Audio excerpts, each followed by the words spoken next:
Hey everybody, this is Kelly. Welcome back to another episode of Ask a Therapist.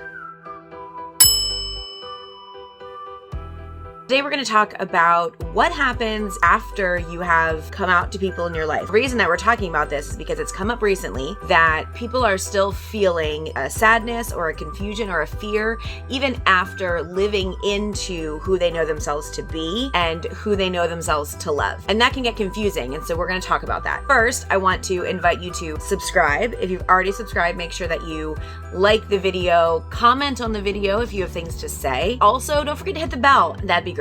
Okay, so recently I've been hearing various forms of the statement, I have come out, I am starting into the life of who I really am, and yet I'm sad, and yet I'm fearful, and yet I feel like my depression won't go away. For a lot of us, once you start to be honest about who you are, you anticipate some of that depression and some of that anxiety to go away. And sometimes it does. A lot of times it does in the very beginning. It's incredibly natural and incredibly understandable for after you have been honest about who you are and start living into that, for you to assume that you'll feel better. For a lot of people, when you spend so much time simply hiding who you are or blatantly lying about who you are or confused about who you are, being honest and being open and living into your truth is intensely freeing. And then comes the after. And this is where a lot of people get stuck. I will also say I know a lot of cis-het people that see this secondary sadness, this secondary depression be a sign of the fact that this person was not meant to be this way, whatever that is. And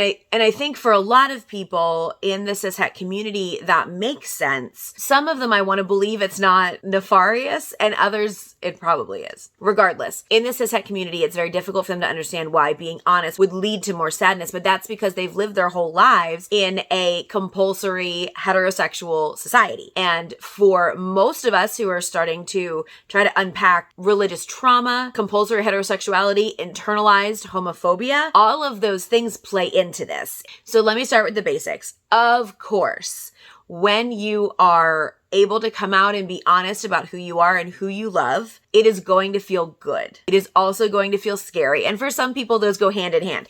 That being said, we all still live in a compulsory heterosexual world. In your relationships and in your life, even for people who are completely accepting, they're still going to apply those assumptions, those expectations on you. There is this need for people to still fit you in a box that makes sense to them. I believe this happens within the community also. There's a whole lot of gatekeeping and gaslighting within the community that at some point we will talk about because it needs to be talked about. But that's not this video. Once you've accepted the reality of who you are, your next step is to tell people that you choose to tell. It is never required for you to tell anybody anything about your life if you don't want to. The thing is, telling people who you are is only part of the task. Then we start the task of reevaluating and rebuilding understandings of ourselves, of our world in general, of our relationships with people and how they manifest. If you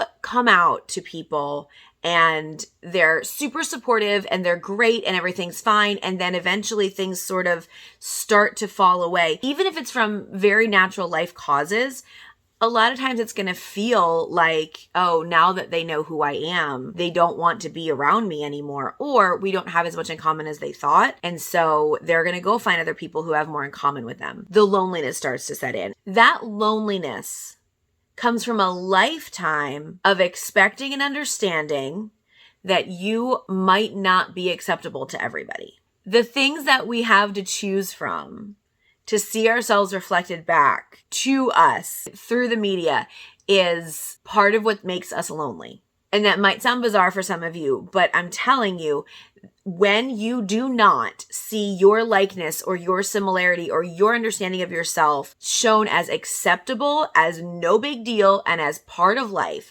regularly, especially in your formative years, it is very unlikely that without a significant amount of work on your part, you're ever actually going to see it that way. And then you're going to feel like you need to prove yourself, or you need to continue to state who you are, or you need to announce yourself all the time. You should never need to announce yourself or define yourself to anybody. But we live in a world that expects you to if you don't fall into the typical conformity. Here's another way I see this manifesting itself in people's lives. And this is a distinctly post-COVID, post-lockdown phenomenon that I'm fascinated by. And I want studies. I want numbers. People are realizing their sexuality or their identity and leaving their cisgender heterosexual relationships to self-actualize. And this started in a big way when people went into lockdown, when we all had to close ourselves inside and really look at what we had in our lives and really be around them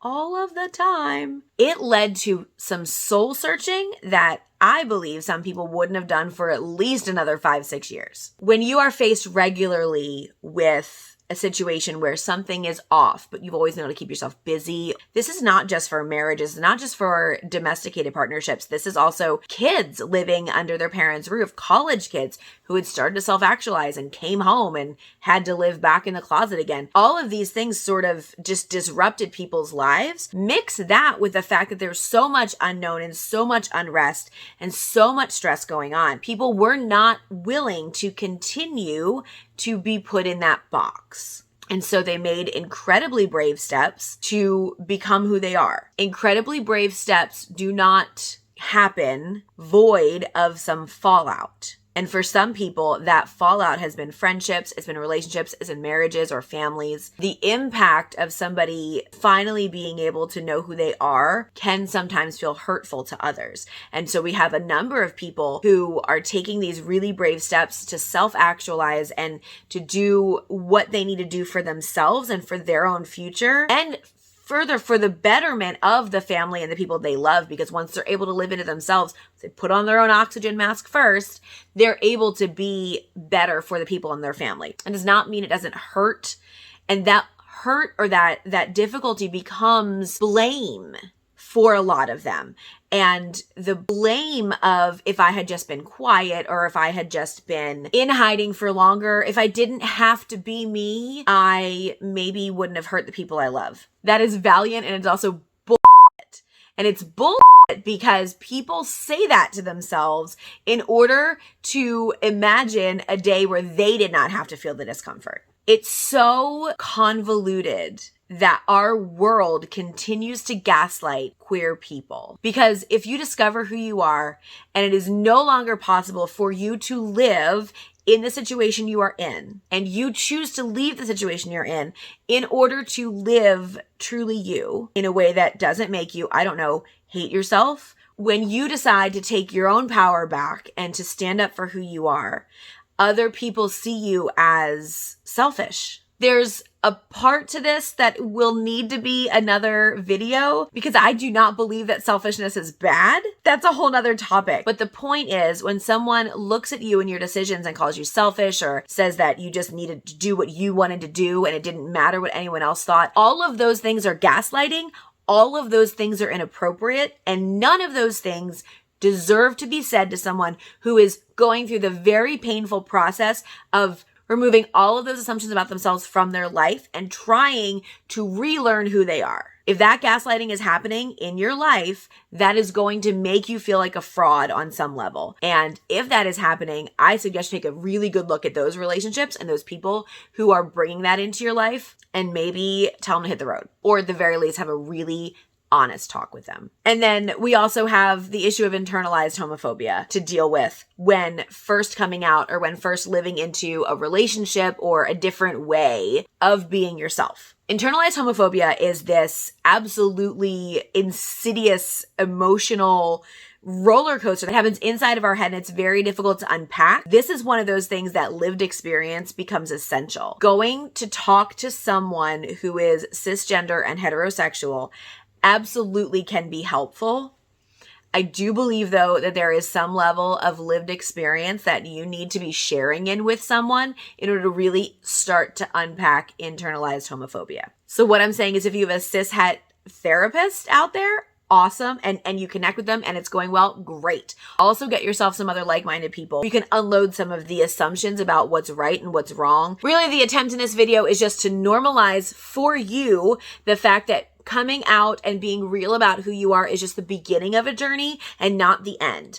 If you are working on this for yourself, good job. keep going, it does eventually get easier. Support systems, therapy sometimes, honest conversation, and doing something that you love are going to take you a very, very long way towards being able to really live into who you are and leave this guilt and this sadness behind. You deserve to be happy and you deserve to live honestly into who you are. That does not mean it is not going to be hard, and that does not mean that some people aren't going to hurt over it. But how much are you willing to hurt yourself in order to keep other people safe? The answer to that is going to clue you into some of the things that are going on for you, some of the priorities that have been put on you over the years, and expectations of your role in people's lives, which could clue you in a little bit to where some of that sadness is coming from.